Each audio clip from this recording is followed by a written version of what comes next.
Gautam neuro care brain stroke migraine fits brain and spine surgeries కి best neuro surgeon. Welcome to Suman TV. నేను మీ భూపేష్. ప్రస్తుత కాలంలో వయసుతో సంబంధం లేకుండా చిన్న పెద్ద అనే తేడా లేకుండా అందరిలోనూ డయాబెటీస్ వస్తుంది. అసలు డయాబెటీస్ అంటే ఏంటి? అది ఎందువలన వస్తుంది? సహజంగానే వస్తుందా, లేదా ఆహార పద్ధతుల వలనైనా వస్తుందా, లేదా ఇతర కారణాల వలనైనా వస్తుందా అనే విషయాలు తెలుసుకుందాం. ప్రస్తుతం మనతో ఉన్నారు doctor Raghuteja, consultant general laparoscopic and laser surgeon. Hello sir. Sir, అసలు డయాబెటీస్ అంటే ఏంటి, అది ఎందువలన వస్తుంది అనే విషయాలు చెప్పండి. నేను actually consultant general surgeon. Yeah. Surgeon అంటే ఆపరేషన్కి సంబంధించి.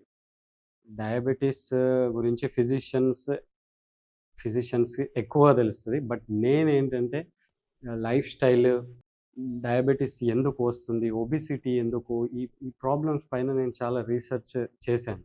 అంటే ఈ ప్రాబ్లమ్స్ ప్రస్తుతానికి ఎక్కువ అవుతున్నాయి కాబట్టి వీటి గురించి చాలా ఎందుకు ఇలా అవుతుంది, ఏంటి అసలు కారణము, ఈ కాలంలో ఎందుకు ఇంత పెరుగుతుంది అని చేశాను. నార్మల్గా అయితే ఫిజిషియన్స్కి సంబంధించిన టాపిక్ జనరల్ మెడిసిన్ వాళ్ళు. బట్ నేను సర్జన్ అయినప్పటికీ డయాబెటీస్ రెండు రకాలు, టైప్ 1 అంటాము, టైప్ 2 అంటాము. టైప్ 1 అంటే బాడీలో ప్యాంక్రియాస్ అనే గ్రంథి ఉంటుంది. ఆ గ్రంథి బీటా సెల్స్ ఉంటాయి అందులో. ఆ బీటా సెల్స్ నుంచి ఇన్సులిన్ అనే హార్మోన్ని సెక్రీట్ చేస్తుంది. టైప్ 1 అనే డయాబెటీస్లో ఈ ఇన్సులిన్ అనే హార్మోను సెక్రీట్ అవ్వదు, చాలా తక్కువగా సెక్రీట్ అవుతుంది. అంటే బీటా సెల్స్ పాడయ్యి ఉంటాయి. అది యంగ్ పీపుల్లో ఎక్కువగా వస్తుంది. అంటే చాలా యంగ్గా ఉన్న వాళ్ళలో ఎక్కువగా ఇది కనబడుతుంది. ముఖ్యంగా జెనెటికల్లీ ఇది ఎక్కువగా వస్తుంది. సో ఇది టైప్ 1 డయాబెటీస్. టైప్ 2 డయాబెటీస్ ఏంటి అంటే సెల్స్ బాగానే ఉంటాయి, ప్యాంక్రియాస్లో ఉన్న సెల్స్ బాగానే ఉంటాయి, ఇన్సులిన్ కూడా సెక్రీట్ అవుతుంది, హార్మోన్. కానీ ఆ ఇన్సులిన్ సెక్రీట్ అయింది పని చేయదు. మన బాడీలో ఏమవుతుందంటే మనం ఆహారం తీసుకుంటాం, ఏ ఆహారం తీసుకున్నా ఆ ఆహారం గ్లూకోజ్ లాగా మారుతుంది. ఆ గ్లూకోజు బ్లడ్లో పెరుగుతుందన్నమాట. పెరిగినప్పుడు మన బాడీ ఏం చేస్తుందంటే ఇతని బ్లడ్లో గ్లూకోజ్ పెరుగుతుంది అని ఈ ఇన్సులిన్ని సెక్రెట్ చేస్తుంది ప్యాంక్రియాస్ నుంచి. ఇన్సులిన్ ఏం చేస్తుందంటే ఆ బ్లడ్లో ఉన్న గ్లూకోజ్ని తీసుకెళ్ళి లివర్కి, అంటే కార్జం లివర్ ఉంటుంది కదా, లివర్కి అలాగే మన మజిల్స్కి అందజేస్తుంది ఈ గ్లూకోజ్ని. మజిల్స్కి అందజేయడం వల్ల మనకు గ్లూకోజ్ అంది మనం యాక్టివ్గా ఎనర్జెటిక్గా ఉంటాం. లివర్కి అందజేయడం వల్ల లివర్ దాని ఫంక్షన్ చేస్తుంది, మెటబాలిక్ ఫంక్షన్స్ చేస్తుంది. ఇంకొకటి ఫ్యాటీ సెల్స్, అడిపోస్ టిష్యూ అంటాం. అడిపోస్ టిష్యూకి కూడా ఈ ఇన్సులిన్ తీసుకెళ్ళి ఈ గ్లూకోజ్ని అందజేస్తుంది. అడిపోస్ టిష్యూలో ఈ గ్లూకోజ్ కాస్త ఫ్యాట్గా మారుతుంది. ఇది ఇన్సులిన్ పని. ఎప్పుడైతే ఈ పని ఆగిపోతుందో బ్లడ్లో ఉన్న గ్లూకోజు అలానే ఉండిపోతుంది. ఈ మజిల్ సెల్స్కి, అంటే కండరాలకి, లివర్కి, ఈ అడిపోస్ టిష్యూకు గ్లూకోజ్ అందదు. ఎందుకంటే ఇన్సులిన్ పని చేయట్లేదు కాబట్టి. అప్పుడు బ్లడ్లో గ్లూకోజ్ పెరుగుతుంది కాబట్టి హైపర్ గ్లైసీమియా అంటాం. అంటే బ్లడ్లో గ్లూకోజ్ పెరగడాన్ని హైపర్ గ్లైసీమియా. హైపర్ అంటే ఎక్కువ, గ్లైసీమియా అంటే షుగర్ పెరగడం. దాన్నే డయాబెటీస్గా అనుకుంటాం. సో టైప్ 1 డయాబెటీస్ని పక్కన పెడితే టైప్ 2 డయాబెటీస్ ఇప్పుడు ఈ కాలంలో మెయిన్గా కనిపించే, అందరికీ చాలా వరకు కనిపించేది ఈ టైప్ 2 డయాబెటీస్ మెలిటస్. దీని యొక్క ముఖ్యమైన విషయం ఏంటి అంటే ఈ టైప్ 2 డయాబెటీస్ మెలిటస్ని మనం రివర్స్ చేయొచ్చు. ఈ టైప్ 2 డయాబెటీస్ని మనం రివర్స్ చేయొచ్చు అంటే దీన్ని తగ్గించుకోవచ్చు, కొన్ని జాగ్రత్తలు, కొన్ని పద్ధతులు పాటిస్తే. టైప్ 1 డయాబెటీస్ని రివర్స్ చేయడం చాలా కష్టం, కానీ టైప్ 2ని మాత్రం మనం రివర్స్ చేయవచ్చు. సో ఇది ప్రస్తుతం జరుగుతుంది. ఎందుకు జరుగుతుంది అనేది ముఖ్యంగా డైట్ వల్ల. సో ఫుడ్ చేంజెస్ చాలా పెరగడం వల్ల ఇలాంటి ప్రాబ్లం అవుతుంది. ఏంటి అంటే గ్లైకోసిలేషన్ అంటాం. గ్లైకోసిలేషన్ అంటే గ్లూకోజు ప్రోటీన్ కలిసే పద్ధతిని గ్లైకోసిలేషన్ అంటాం. సో గ్లూకోజు ప్రోటీన్ కలిసినప్పుడు మనం ఆహారం తీసుకుంటాం. ఆహారంలో కార్బోహైడ్రేట్స్ ఉంటాయి, ప్రోటీన్స్ ఉంటాయి, ఫ్యాట్స్ ఉంటాయి. ప్రోటీన్ ఎక్కువైపోయింది, కార్బోహైడ్రేట్ ఎక్కువైపోయింది అనుకోండి, అందులో నుంచి గ్లూకోజు ప్రోటీన్ కలిసిపోతాయి, రియాక్షన్స్ అవుతాయి. ఆ ప్రాసెస్నే గ్లైకోసిలేషన్ అంటాం. అయితే ఏమవుతుంది సార్ ఈ ప్రాసెస్ వల్ల అంటే, ఈ గ్లైకోసిలేషన్ రియాక్షన్ జరిగినప్పుడు కొన్ని ప్రోడక్ట్స్ రిలీజ్ అవుతాయి. వాటినే అడ్వాన్స్డ్ గ్లైకోసిలేటెడ్ ఎండ్ ప్రోడక్ట్స్ అంటాం. అంటే AGEs, advanced glycosylated end products. Diabetes రావడానికి అతి ముఖ్యమైన కారణం ఈ ప్రోడక్ట్సే. ఇవి ఏంటి అంటే మలినాలు. ఒక రియాక్షన్ అయినప్పుడు ఎలాగైతే మలినాలు రిలీజ్ అవుతాయో అలాంటి మలినాలు అన్నమాట.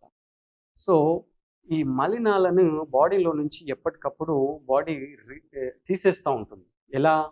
యాంటీ ఆక్సిడెంట్స్ ద్వారా. సో యాంటీ ఆక్సిడెంట్స్ ఏం చేస్తాయంటే ఈ మలినాలను ఎప్పటికప్పుడు బాడీలో క్లీన్ చేస్తూ ఉంటాయి. ఎప్పుడైతే ఈ మలినాలు ఎక్కువైనా లేదా ఈ యాంటీ ఆక్సిడెంట్స్ తక్కువ అవుతాయో అప్పుడు డయాబెటీసే కాదు, ఒబిసిటీ, డయాబెటీస్, PCOD అన్నీ మెటబాలిక్ సిండ్రోమ్ అంటాం. అంటే ఇలాంటి లైఫ్ స్టైల్ డిసార్డర్స్ అన్నీ రావడానికి అతి ముఖ్యమైన కారణం advanced glycosylated end products. Sir, ప్రజల్లో చాలామందికి చాలా అపోహలు ఉన్నాయి సార్. ఉదాహరణకి నిమ్మగడ్డి తింటే షుగర్ తగ్గుతుందని, లేదా గుమ్మడి గింజలు తింటే పూర్తిగా షుగర్ నయమైపోతుందని, ఇలా చాలా చాలా అపోహలు ఉన్నాయి. ఇంట్లోనే చాలామంది చాలా ప్రయత్నాలు చేస్తూ ఉంటారు. మరి అది ఎంతవరకు నిజమంటారు? ఇప్పుడు ఇప్పుడు ఎట్లా అయిందంటే ఇన్ఫర్మేషన్ వచ్చేసి కొన్ని వందల వీడియోలు డయాబెటీస్ మీద కానీ ఒబిసిటీ మీద కానీ ఎవ్వరు అంటే వాళ్ళు వీడియోలు విచ్చలవిడిగా చేస్తున్నారు. అవును.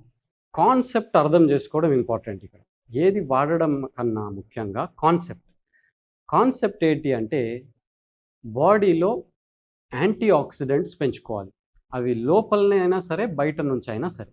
ఈ చెప్పే వాళ్ళు ఎవరైతే ఈ నిమ్మగడ్డి తీసుకోండి, మీరు ఓమా తీసుకోండి, స్ప్రింగ్ ఆనియన్స్ అంటే ఉల్లికాడలు తీసుకోండి, వుడ్ యాపిల్ అంటే మారేడు పండు అంటాం, ఇది అలాగే తమలపాకులు అంటారు, ఏవైనా తీసుకోండి మీరు. ఇప్పుడు నిమ్మగడ్డిలో ఏముంటుంది అంటే సిట్రాల్ అనే కాంపోనెంట్ ఉంటుంది. ఈ సిట్రాల్ అనే కాంపోనెంట్ ఏంటి అంటే ఇది మోనోటర్పిన్. ఈ కాంపోనెంట్ ఏంటి అంటే ఇది ఒక యాంటీ ఆక్సిడెంట్గా పనిచేస్తుంది. ఈ విషయం మనకు తెలియదు. ఓకే, నిమ్మగడ్డి తీసుకుంటే తగ్గుతుంది, ఓకే, బట్ ఎందుకు తగ్గుతుంది అంటే అందులో ఈ కాంపోనెంట్ ఉంది. ఆ కాంపోనెంట్ ఏంటి? అదొక యాంటీ ఆక్సిడెంట్. అంటే లోపల ఉన్న మలినాన్ని క్లియర్ చేసే కాంపోనెంట్ ఆ నిమ్మగడ్డిలో ఉంది. రెండోది వచ్చేసి స్ప్రింగ్ ఆనియన్స్ అంటే ఉల్లికాడల్లో సల్ఫర్ ఉంటుంది. ఈ సల్ఫర్ వచ్చేసి మళ్ళీ యాంటీ ఆక్సిడెంట్. మీరు ఏదైనా తీసుకోండి, వుడ్ యాపిల్, మారేడు పండులో కౌమారిన్ అనే కాంపోనెంట్ ఉంటుంది. ఈ కౌమారిన్ అనే కాంపోనెంట్ మళ్ళీ యాంటీ ఆక్సిడెంట్. తమలపాకులు తీసుకోండి, తమలపాకులు green gold of India, neglected green gold of India అంటాం. అంటే పట్టించుకొని ఒక బంగారం లాంటిది తమలపాకులు అనే వచ్చిందనమాట నానుడి. తమలపాకుల్లో వచ్చేసి పాలిఫినాల్స్, ఫ్లేవనాయిడ్స్ ఉంటాయి, మళ్ళీ అవి యాంటీ ఆక్సిడెంట్స్. సో ఇలా అజ్వైన్, ఓమాలో ఏం గుణం ఉంటుందంటే alpha amylase and alpha glucosidase అనేవి ఇన్హిబిట్ చేస్తాయి అన్నమాట. ఆల్ఫా అమైలేజ్ ఏం చేస్తుందంటే మనం తిన్న అన్నంలో పాలీసాకరైడ్స్ ఉంటాయి, కాంప్లెక్స్ కార్బోహైడ్రేట్స్ ఉంటే ఆ పాలీసాకరైడ్స్ని డైసాకరైడ్స్గా మారుస్తుంది ఆల్ఫా అమైలేజ్. ఈ డైసాకరైడ్స్ని మోనోసాకరైడ్స్ అంటే ఇంకా చిన్న గ్లూకోజ్ కార్బోహైడ్రేట్స్ లాగా మార్చుతుంది ఆల్ఫా గ్లూకోసిడేస్. సో ఈ ప్రాసెస్ అనేది తొందరగా అయిపోయింది అనుకోండి, అంటే పాలీసాకరైడ్స్ నుంచి డైసాకరైడ్స్ నుంచి మోనోసాకరైడ్స్ తొందరగా అయిపోతే బ్లడ్లో గ్లూకోజ్ ఎక్కువ అయిపోతుంది. ఆ ప్రాసెస్ అనేది స్లోగా జరిగినప్పుడు బ్లడ్లో గ్లూకోజ్ మెల్లిగా రిలీజ్ అవుతుంది. సో ఆ ప్రాసెస్ని స్లోగా చేస్తుంది అజ్వైన్. పంప్కిన్ సీడ్స్, గుమ్మడి గింజలు, అందులో డీకైరోఐనోసిటాల్ అని ఉంటుంది, ఇంకోటి ట్రైగోనిలిన్ అని ఉంటుంది. ఇవన్నీ మళ్ళీ యాంటీ ఆక్సిడెంట్సే. సో మీరు ఏదైనా తీసుకోండి, ఎవరు ఏం చెప్పినప్పటికీ డెఫినెట్లీ అవి మంచియే. కాన్సెప్ట్ ఏంటి అంటే ఫ్రీ రాడికల్స్ని ఎలిమినేట్ చేసే యాంటీ ఆక్సిడెంట్స్ మీరు రెగ్యులర్గా తీసుకోవాలి. అది డయాబెటీస్కే కానివ్వండి, ఒబిసిటీకే కానివ్వండి, PCODకే కానివ్వండి, దేనికైనా కానివ్వండి. ఇవన్నీ ఇన్ఫ్లమేటరీ స్టేట్స్ అన్నమాట. బాడీలో ఇన్ఫ్లమేషన్ పెరిగితే ఈ ప్రాబ్లమ్ స్టార్ట్ అవుతాయి. డయాబెటీస్ అనేది ఒక ఇన్ఫ్లమేటరీ స్టేట్. ఇన్ఫ్లమేషన్ బాడీలో తగ్గాలి అంటే యాంటీ ఆక్సిడెంట్స్ ఎక్కువగా తీసుకోవాలి. మీరు నిమ్మగడ్డి తీసుకుంటారా? ఇప్పుడు ఎట్లా అవుతుందంటే ఒక ఎవరో ఒకతను ఆ కొండ పైన ఒక చెట్టు ఉంది. ఆ చెట్టుకు ఒక కొమ్ము ఉంటది. ఆ కొమ్మ పైన ఒక పిట్ట కూర్చుంటది. ఆ పిట్ట కూర్చున్న రెక్క పైనుండి మీరు ఆ ఈకను తెచ్చుకొని వాటర్‌లో గోరువెచ్చని నీళ్ళలో కలుపుకొని తాగండి షుగర్ తగ్గుతది అంటే కూడా, ఏ పిట్ట సార్ ఎక్కడుంటది? అవును. మేమెళ్లి తెచ్చుకుంటాం అనేలాగా తయారవుతున్నారు. ఇన్ఫర్మేషన్ గూడా అట్లా అవుతుంది. అవును. సో, కన్‌ఫ్యూజన్ అనేది చాలా పెరిగిపోయింది. ఈ కన్‌ఫ్యూజన్‌ను తగ్గియాలి. కన్‌ఫ్యూజన్ తగ్గియాలంటే ఒకటే ఏంటి అంటే సింపుల్, సింపుల్ లాజిక్ చెప్తాను. డయాబెటిసే గాదు, ఒక లైఫ్ స్టైల్ ప్రాసెస్ ఇది. ఏది తిన్నా ఒక పద్ధతిగా, మితంగా తీసుకొని కార్బోహైడ్రేట్స్ చాలా ఎక్కువ తినేస్తున్నాం. కార్బోహైడ్రేట్స్. కార్బోహైడ్రేట్స్ కొంచెం తక్కువ చేసుకొని, ఫైబర్ ఎక్కువ చేసుకుంటే, ప్రోటీన్ మీడియంగా తీసుకుంటే సరిపోతుంది. అంటే ఫైబర్ ఎక్కువ ఉండాలంటారు. ఫైబర్ ఎక్కువ ఉండాలి. ఫైబర్ ఎందులో ఎక్కువ ఉంటుందంటే సలాడ్స్‌లో. సలాడ్స్ అంటే ఇప్పుడు చెప్పిన ఉల్లికాడలు, బీట్రూట్, క్యారెట్, దోసకాయ, ఓకే. ఇలాంటివి కట్ చేసుకొని పొద్దున్నే బ్రేక్‌ఫాస్ట్ లాగా తీసుకొని కొంచెం మిల్లెట్స్‌లో నిమ్మకాయ బాగుంటుంది. పిండుకొని నిమ్మకాయ పిండుకొని ఒక ఫ్రూట్, ఒక బనానా, ఒక అరటిపండు, కొన్ని దానిమ్మ గింజలు. ఇలాంటి బ్రేక్‌ఫాస్ట్ వారంలో ఒక 2, 3 సార్లు తీసుకున్నా బాడీలో ఉన్న మలినాలు, ఫ్రీ రాడికల్స్ అన్నీ క్లియర్ అయిపోతాయి. ఎక్సలెంట్ యాంటీ ఆక్సిడెంట్‌గా సలాడ్స్ పనిచేస్తాయి. దీంతో పాటు మీకు ఫైబర్ దొరుకుతుంది. అందులో కొన్ని బీన్స్, చిక్కుళ్ళు, రకరకాల బీన్స్ ఉంటాయి. ఒక్కొక్క రోజు ఒక్కో బీన్, ఒకరోజు సోయా బీన్, ఒకరోజు ఇంకో బ్లాక్ బీన్స్ అని. ఇట్లాంటివి యాడ్ చేసుకుంటే ప్రోటీన్, ఫైబర్ దొరుకుతుంది. కార్బోహైడ్రేట్స్ దొరుకుతాయి. యాంటీ ఆక్సిడెంట్స్ వస్తాయి. సో, ఇలా వారానికి ఒక 2, 3 సార్లు ఇలా చేసుకోవాలి. ఇంకోటొచ్చేసి ఇంటర్మిటెంట్ ఫాస్టింగ్. ఇంటర్మిటెంట్ ఫాస్టింగ్ అంటే ఏంటంటే, ఇంతకు ముందులాగా ఒక టైం లేకుండా అంటే ఇష్టం వచ్చిన టైంలో 3 పూటలు, 4 పూటలు తినడం అలా కాకుండా, ఒక టైం సెట్ చేసుకోవాలి 24 అవర్స్‌లో. ఇప్పుడు 24 అవర్స్‌ని రెండు రెండు రకాలుగా డివైడ్ చేసుకోవచ్చు. లైక్ ఒక 16 అవర్స్, 8 అవర్స్. 24 అవర్స్ అంటే 8 గంటలు, 2 కలిపితే 24 గంటలు కదా!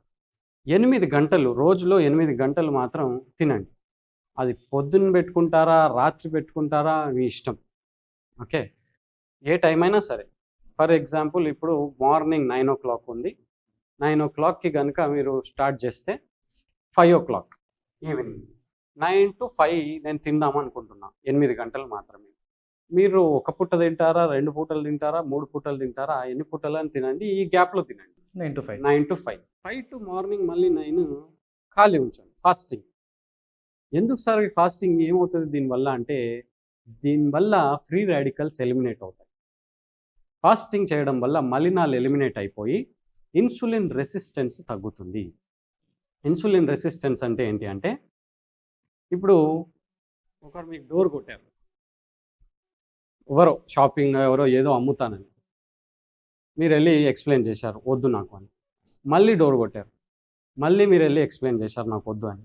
ఇలా 5, 6 సార్లు, 6 సార్లు, 7 సార్లు వచ్చి మిమ్మల్ని ఇరిటేట్ చేస్తున్నారు. అప్పుడు మీరేం చేస్తారు? అయితే డోర్ తీయరు. లేదా మొహం పైన ఏదో వాటరో ఏదో ఒకటి చల్లుతారు. అవాయిడ్ చేస్తారు. సేమ్ అలాగే ఏమవుతదంటే, మీరు పదే పదే తింటా ఉంటారు. ఇప్పుడు పొద్దున బ్రేక్‌ఫాస్ట్ చేస్తారు. ఆఫీస్‌కి పోయినాక చాయ్ తాగుతారు. మళ్ళీ దాంతో పాటు బిస్కెట్‌లు తింటారు. మళ్ళీ కొన్ని ఫ్రూట్స్ తీసుకుంటారు. మళ్ళీ కొంచెం అయినాక ఎగ్ పఫ్ తింటారు. ఇలా గ్యాప్ లేకుండా స్నాక్స్, మళ్ళీ ఇంటికొచ్చాక టీవీ చూసుకుంటే ఏదో ఒకటి తింటారు. ఇలా గ్యాప్ లేకుండా చేయడం వల్ల ఏమవుతుందంటే, పదే పదే ఈ ఇన్సులిన్ వెళ్ళి బాడీలోని సెల్స్‌ని డోర్ కొడుతుందనమాట. ఇన్సులిన్ ఏంటి? ఈ గ్లూకోజ్‌ని సెల్స్‌కి అందియాలి. లివర్‌కి, సెల్స్‌కి. పదే పదే ఊరికే డోర్ కొట్టడం వల్ల అవి ఇరిటేట్ అయిపోతాయి. పదే పదే ఇన్సులిన్ వస్తుంది. నాకు ఇదే పనా? నాకు వేరే పనులు కూడా ఉన్నాయి గదా! సెల్స్ అనేవి బాడీలో చాలా పనులుంటాయి. ఓన్లీ గ్లూకోజ్‌ని తీసుకోవడము, అరగదీసుకోవడం ఇదే గాకుండా ఇంకా రకరకాల పనులుంటాయి. పదే పదే ఇలా సంవత్సరాల కొద్దీ కొడితే, ఒకరోజు ఓకే. ఒక 5 సంవత్సరాలు, 10 సంవత్సరాల నుంచి కంటిన్యూ ఆపకుండా, గ్యాప్ లేకుండా తింటానే ఉంటే, సెల్స్ ఇంక చాలు నేను ఇన్సులిన్‌ని యాక్సెప్ట్ చేయను అంటాయి. ఈ యాక్సెప్ట్ చేయకపోవడమే ఇన్సులిన్ రెసిస్టెన్స్. ఇన్సులిన్ రెసిస్టెన్స్ అవుతే ఏమవుతుందంటే గ్లూకోజ్ బ్లడ్లోనే ఉండిపోతుంది, సెల్స్కు అందదు. సెల్స్కి అందకపోవడం వల్ల బ్లడ్లో గ్లూకోజ్ పెరగడం వల్ల హైపర్ గ్లైసిమియా అంటే డయాబెటీస్ వస్తుంది. ఇది అతి ముఖ్యమైన కారణం. సో ఒక తినాలనిపిస్తే ఒక టైం పెట్టుకోండి, ఈ టైంలో తినండి. సార్ మరి 9 to 5 కాదు, 9 to 7 తింటాం. ఓకే, 9 to 7 తినండి, అట్లీస్ట్ 7 to 9 ఖాళీగా ఉంచండి పొట్టని. ఏం తిన్నా సాయంత్రం 7 లోపు తింటే ఇంటర్మిటెంట్ ఫాస్టింగ్ అవుతుంది, డయాబెటీస్ తగ్గుతుంది, ఇన్సులిన్ రెసిస్టెన్స్ రివర్స్ అవుతుంది. అండ్ సార్ కొంతమంది తినేటప్పుడే ఒకే వస్తువు తినకుండా ఆహారం అప్పుడే తింటారు, ఫ్రూట్స్ అప్పుడే తింటారు, పాలు అప్పుడే తింటారు, తాగుతారు, బిర్యానీ ఇట్లా ఒకే పదార్థం కాకుండా 4 పదార్థాలు ఒకేసారి తింటారు. అప్పుడు ఏమైనా ఎఫెక్ట్ అవుతుందంటారా? డెఫినెట్లీ ఎఫెక్ట్ అవుతుంది. ఈ కార్బోహైడ్రేట్స్ మీరు ఎక్కడైనా చూడండి, ఇప్పుడు కనిపించేవి కార్బోహైడ్రేట్సే. షుగర్ అంటే ఏమంటారంటే డయాబెటీస్ అంటే ఓన్లీ షుగర్ తీసుకోవద్దు, షుగర్ తీసుకోవద్దు, చాయ్లో చక్కెర వేసుకోవద్దు. షుగర్ అంటే ఓన్లీ చక్కెరే కాదు, మీకు కనిపించే ప్రతి ఒక్కటి షుగరే. మనకు ప్రస్తుతానికి ఉన్న కండిషన్లో అన్నం షుగరే, నథింగ్ బట్ కార్బోహైడ్రేట్. అది లోపల డైజెస్ట్ అయ్యి గ్లూకోజ్గా మారుతుంది. గ్లూకోజ్ అంటే షుగర్. మీరు ఏదైనా తీసుకోండి. సో ఏది తీసుకున్నా కార్బోహైడ్రేట్స్ తక్కువ తీసుకొని, ఇప్పుడు అన్నం తినాలి అనుకుంటే అన్నం కొంచెం ఒక ముద్ద 2 ముద్దలు పెట్టుకొని, కర్రీ ఎక్కువ పెట్టుకున్నారనుకోండి, అప్పుడు మీకు కార్బోహైడ్రేట్స్ కొంచెం తగ్గి ప్రోటీన్, ఫైబర్ ఎక్కువ వస్తుంది కర్రీ నుంచి, కూర నుంచి. అట్లా చేసుకొని ఇక షుగర్ ఉన్న వాళ్ళైతే షుగర్ కంప్లీట్లీ అవాయిడ్ చేయాలి. మళ్ళీ నేను స్వీట్ తింటా అట్లా తింటా అంటే ఇంకెక్కువ. ఆల్రెడీ కార్బోహైడ్రేట్స్ నుంచి చాలా షుగర్ వెళ్తుంది. సో ఏంటి అంటే కొత్తగా ఏంటంటే కార్బోహైడ్రేట్స్ అసలు తినొద్దు అనేది స్టార్ట్ అయింది. అట్లా కాకుండా కొంచెం లిమిటెడ్గా కార్బోహైడ్రేట్స్ తగ్గించుకొని ప్రోటీన్ మీడియంగా తీసుకోవాలి, ఫైబర్ ఎక్కువగా తీసుకోవాలి. ఇది అతి ముఖ్యమైన కాన్సెప్ట్. సో ఫైబర్ ఎందులో ఉంటుందంటే ఫ్రూట్స్లో ఉంటుంది, కూరగాయల్లో ఉంటుంది. సో కూరగాయలు మరీ ఉడికిచ్చి ఫ్రై చేసి కాకుండా ఏవైతే సలాడ్స్ లాగా డైరెక్ట్ తీసుకోగలమో అవి అలాగే తీసుకోవాలి, ఏవైతే ఉడికిచ్చి తీసుకోగలమో అవి ఉడికించుకొని తీసుకోవాలి. సో ఇది పాటిస్తే బాగుంటుంది. సార్ అలాగే షుగర్ ఉన్న వాళ్ళు స్వీట్స్ తక్కువ తినాలి, షుగర్ లేని వాళ్ళు ఎక్కువ తినొచ్చు అని చెప్పేసి విచ్చలవిడిగా షుగర్స్ తింటూ ఉంటారు. మరి అలా తింటే షుగర్ లేని వారికి వచ్చే ఛాన్సెస్ ఏమైనా ఉంటాయంటారా? వచ్చే ఛాన్స్ ఉంటుంది. ఇప్పుడు అదే చెప్తున్నా నేను, షుగర్ లేని వాళ్ళు షుగర్ తినొచ్చు అని ఇష్టం వచ్చినట్టు తింటున్నారు. చాయ్ తాగడం 4-5 సార్లు, లేదా స్వీట్లు తినడం, దాంతోపాటు అన్నం ఇంత తినడం, ఇంత అన్నం ఎక్కువ వేసుకొని కర్రీ ఇంత పెట్టుకోవడం, ఇవన్నీ షుగరే. లోపలికి వెళ్ళి షుగర్గానే మారుతుంది. సో లోపలికి వెళ్ళి ఈ కార్బోహైడ్రేట్స్ వచ్చినప్పుడల్లా ఇన్సులిన్ దీన్ని పంపిద్దామనే పనిలోనే ఉంటుంది. సో ఇంతకుముందు నేనేం చెప్పానో ఆ సెల్స్ ఇరిటేట్ అయిపోతాయి. పదే ఇన్సులిన్ వస్తుంది, ఇంకా మనం క్లోజ్ చేసేస్తాము, డోర్లు క్లోజ్ చేద్దామని సెల్స్ డోర్లు క్లోజ్ చేసేస్తాయి. ఇన్సులిన్ లోపలికి వెళ్ళలేదు, ఇన్సులిన్ రెసిస్టెన్స్ వస్తుంది.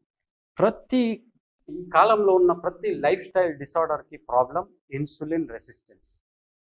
దాంతో ఇన్సులిన్ రెసిస్టెన్స్ వల్ల ఇంకో ప్రాబ్లం ఏంటి అంటే ఫ్యాటీ లివర్ కూడా వస్తుంది. లివర్ పైన మొత్తం ఫ్యాట్ పేరుకుపోతుంది. ఎందుకంటే ఇన్సులిన్ గ్లూకోజ్ని తీసుకెళ్ళి అడిపోస్ టిష్యూకి ఇవ్వాలి, అంటే ఫ్యాట్కి ఇవ్వాలి. ఫ్యాట్కి ఇవ్వట్లేదు కాబట్టి, ఎందుకంటే సెల్స్ పనిచేయట్లేవు కాబట్టి ఆ ఫ్యాట్ని తీసుకెళ్ళి లివర్ పైన పడేస్తున్నాను. ఇప్పుడు ఫ్యాటీ లివర్ వస్తుంది.